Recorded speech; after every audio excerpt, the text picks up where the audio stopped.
讓香港人第一次吃深圳的古早蛋糕。我朋友真係冇介紹錯啊！呢一家店咧係我一個深圳嘅朋友介紹俾我嘅，佢已經喺度咧足足食咗8年啦。佢叫我嚟咧一定要試下佢呢度嘅芋泥蛋糕，佢話包你食完之後一定會再翻過嚟再買噶。哇！我哋睇下而家嘅時間，今日係禮拜4嘅2點40分，已經有咁多人排隊啦，一定係好好生意啦。我哋要過嚟試下，睇下係咪真係咁好食先。哇！我喺門口啊已經聞到濃濃嘅烘焙蛋糕味啦。呢一啲蛋糕啊都係新鮮啱啱出爐噶。你有冇見到啲熱嘅蒸汽啊？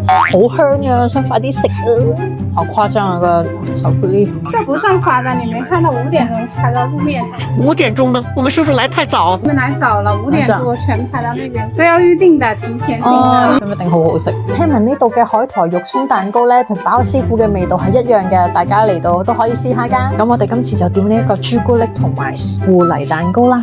我哋試下呢一個我朋友專程講話一定要買嘅芋泥蛋糕，邊度漏晒出嚟啦，證明佢好足料啦，聞落就好香啦。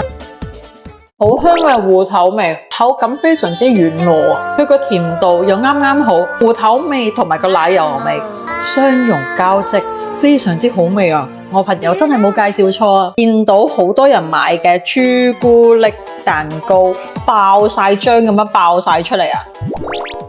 朱古力味好重咯，真係唔係嗰啲死甜嘅味道啦。你明唔明啊？有啲蛋糕咧，淨係得個甜字，小朋友會更加中意食呢一個，加咗啲朱古力碎。佢呢個係好食，不過好似周圍都有啦。芋泥蛋糕做得好食嘅都真係少嘅，先30蚊嘅蛋糕喺香港真係一定買唔到啊！記住啊，呢度係逢星期一休息㗎。你哋住喺附近嘅朋友又會唔會想過嚟試下呢？